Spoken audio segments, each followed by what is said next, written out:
नमस्कार दर्शकों, मैं डॉक्टर पुनीत कर्मा आयुर्वेदा से आपका स्वागत करता हूं और आज हम बात करेंगे कि स्किन की प्रॉब्लम जो होती है उसके क्या कारण होते हैं और क्या लक्षण होते हैं।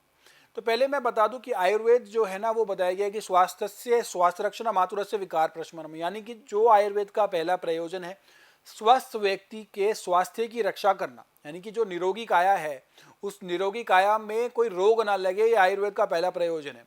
दूसरा प्रयोजन ये है कि जो बीमार है, जो रोगी काया है, उसका रोग का निवारण करना, ये आयुर्वेद का दूसरा प्रयोजन। तो आयुर्वेद में रोग पे तो फोकस किया गया, लेकिन जो स्वस्थ व्यक्ति है वो स्वास्थ्य को बनाए रखे उस पर भी बहुत ज़्यादा एम्फोसाइज किया गया है, बहुत ज़्यादा स्ट्रेस दिया गया है। उसमें पूरा दिन क्या दिनचर्या फॉलो करनी है, क्या हमें आहार विहार का पालन करना है, ये सब चीज़ों पर बहुत ज़्यादा जोर दिया गया।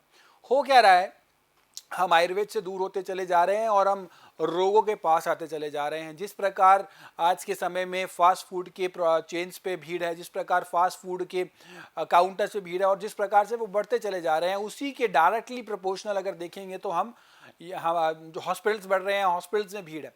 तो हमारे को बचाव तो करना ही है, लेकिन हमारे को ट्रीटमेंट तो करना ही है, लेकिन बचाव भी उतना ज़्यादा आवश्यक है, वो भी बहुत ज़्यादा अनिवार्य है। स्किन की बात करें तो स्किन में बहुत सारी प्रकार की बीमारियां होती हैं। Skin psoriasis, leucoderma. Skin psoriasis में क्या होता है कि खुजली होती चली जाती है, आप देखते हो चकत्ते से बन जाते हैं जिसके अंदर इचिंग होती है, वो बढ़ती चली जाती है। ऑटो इम्यून डिजीज़ कहा गया है इसे। ये हमारी इम्यूनिटी ही हमारे अगेंस्ट हो जाती है और उसी के कारण स्टीरॉयड का सेवन करते हैं। स्किन सोरियासिस धीरे धीरे दब जाता है, लेकिन फिर वो दोबारा बढ़ना शुरू हो जाता है। जैसे जैसे स्टीरॉयड हम उसको कम करते चले जाते हैं और एक बहुत भयंकर स्थिति उत्पन्न हो जाती है। देखा जाता है 10 साल से पीड़ित हैं, 15 साल से स्किन सोरियासिस से पीड़ित हैं, इस प्रकार के पेशेंट आते हैं। और इन पेशेंट्स को हमारे यहाँ पे काफ़ी लाभ भी मिला है। आप हमारे यहाँ पे यूट्यूब चैनल पे देख सकते हैं कि किस प्रकार से स्किन सोरियासिस कितने पुराना पेशेंट लेकर आया हमारे यहाँ पे, वो एडमिट हुए और उनका कोई पैसे भी नहीं लगे क्योंकि कैशलेस की फैसिलिटी हमारे यहाँ पे है ही। वो पॉलिसी लेकर आए और उनका देखा गया कि किस प्रकार से वो उसको रिवर्स हुए, किस प्रकार से स्किन सोरियासिस में उनको रिलीफ मिला और अब स्किन सोरियासिस उनका ठीक हो चुका है। तो सोरियासिस से बचना बहुत ज़्यादा आवश्यक है और इसको ख़त्म करना भी बहुत ज़्यादा अनिवार्य है, क्योंकि सारा दिन देखा जाए पेशेंट खुजली कर रहे हैं। कई प्रकार के हमारे यहाँ पे उसके लिए सोप भी अवेलेबल हैं। सोप का भी अगर आप उससे करते हैं उससे भी रिलीफ मिलेगा। मेडिसिन जो अगर रेगुलर लिया जाए 3 से 4 महीने में बहुत अच्छे रिजल्ट देखने को मिलते हैं स्किन सोरियासिस में। बात करेंगे ल्यूकोडर्मा की। ल्यूकोडर्मा क्या है?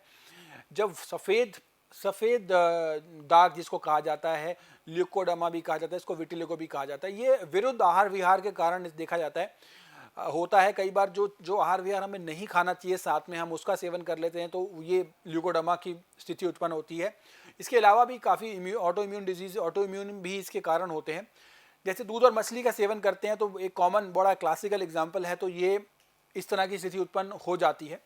तो ल्यूकोडर्मा के केसेस में भी ये इस तरह की बीमारी है। एक तो ये कॉस्मेटिक रीज़न से भी पेशेंट को बहुत ज़्यादा साइकोलॉजिकली इम्पैक्ट करती है कि सफ़ेद दाग सामने दिखते हैं तो थोड़ा सा कॉन्फिडेंस भी लो हो जाता है पेशेंट का। तो इस केसेस में भी आयुर्वेद में बहुत अच्छा जो है इसका समाधान है, बहुत अच्छा ट्रीटमेंट अवेलेबल है। बाकुची का तेल अगर आपके पास है तो वो आप उसका लगा सकते हैं, और अगर इसका संपूर्ण आपको इलाज चाहिए, पूर्ण इलाज चाहिए, तो आप हमारे यहाँ पे कॉल कीजिए। और हमारे यहाँ पे अगर आप रह के ट्रीटमेंट कराना चाहते हैं, एडमिशन लेके ट्रीटमेंट कराना चाहते हैं, तो वो भी फैसिलिटी है। अगर आप यहाँ पे क्लिनिक विजिट करना चाहते हैं तो आप डॉक्टर से मेडिसिन भी ले सकते हैं और डॉक्टर ही बता देंगे आपको कि आपका मेडिसिन से ही हो जाएगा या आपको एडमिशन की आवश्यकता है।